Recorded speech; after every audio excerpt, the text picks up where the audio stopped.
এবার যদি একটু নজর রাখা যায় আহেলি, যে কোন কোন তদন্ত যেগুলো এখনো পর্যন্ত অসমাপ্ত রয়েছে, যেগুলো তদন্ত সিবিআই করছে, সেইটার একটা লিস্ট যদি আমরা তুলে ধরি।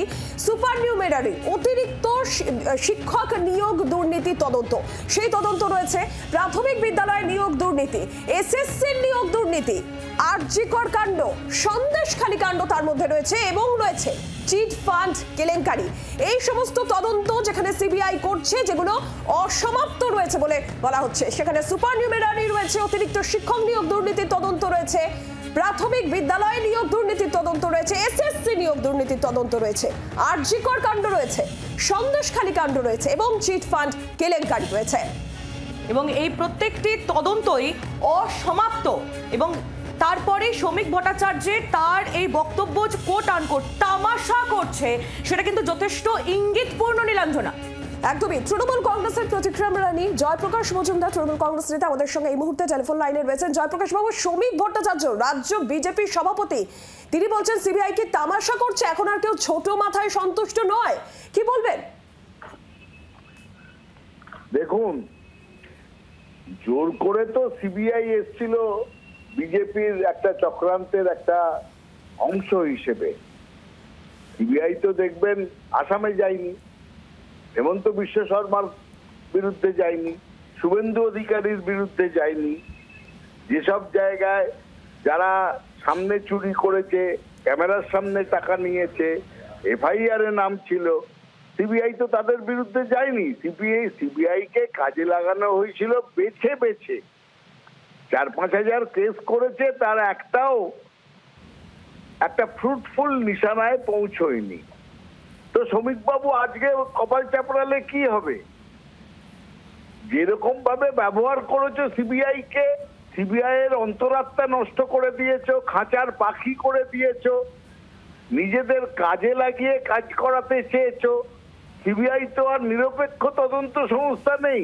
আজকে সিবিআই কে গালাগালি দিয়ে কি হবে?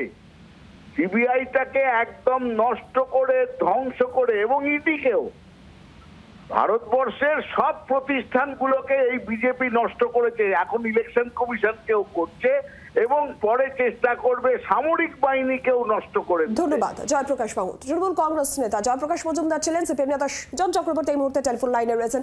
সুজন বাবু, রাজ্য বিজেপির সভাপতি, তিনি সিবিআই কেই তোপ দেখেছেন। তিনি বলছেন সিবিআই তদন্তের গতি বাড়াতে হবে। সিবিআই কি তামাশা করছে, কি বলবেন? মানে এসব আজে বাজে কথা বলে লাভ কি আছে? উনি রাজ্যের বিজেপির সভাপতি, উনি সাংসদ, উনি অমিত শাহকে অথবা যেটা প্রয়োজন হবে প্রধানমন্ত্রীকে উনি কেন বলেননি, কেন কোনো চিঠি দেননি যে আপনার নেতৃত্বের সিবিআই পশ্চিমবাংলায় তদন্তের নামে ছেলে খেলা করছে, ছাবলামো করছে, রাজনৈতিক মনোভাবে চলছে, তৃণমূলের নেতাদের বাঁচাবার প্রচেষ্টা করছে। যা উনি মুখে বলছেন এই কথাগুলোর কোনো মূল্য নেই, কারণ উনি তো প্রদেশ কংগ্রেসের সভাপতি। উনি লিখিতভাবে কিছু জানিয়েছেন দিল্লিকে, এমপি হিসেবে কোনদিন বলেছেন দিল্লিতে। তাহলে যার বলার সুযোগ থাকে না অফিসিয়ালি, সে হয়তো মুখে বলতে পারে। ওনার তো অফিসিয়ালি বলার সুযোগ আছে যথেষ্টভাবে। উনি সেটা না করে বাইরে বলা মানে প্লেইং টু দি গ্যালারি, লোককে সরাবার জন্য বলছেন। যেহেতু লোকের মনোভাবটা বুঝে গেছেন যে লোকের কাছে ধরা পড়ে গেছে তৃণমূল বিজেপির সেটিং। 1, 2, এটা নিয়ে কোনো সন্দেহ তো আমাদের নেই। আমরা তো বহুদিন ধরে বলছি যে দিল্লিতে বিজেপির সরকার নিও ফ্যাসিস্ট অ্যাটিটিউডে যেভাবে চলে, নয়া ফ্যাসিবাদী একটা মনোভাবে যা চলে, তাতে সমস্ত সংস্থাগুলোকে ধ্বংস করছে।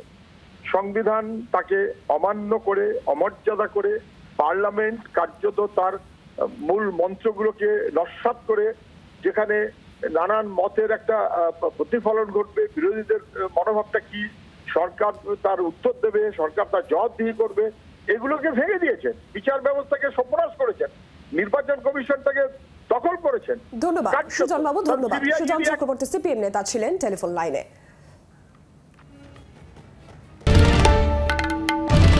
বাংলার আওয়াজ, বাঙালির আবেগ, জি 24 ঘন্টা।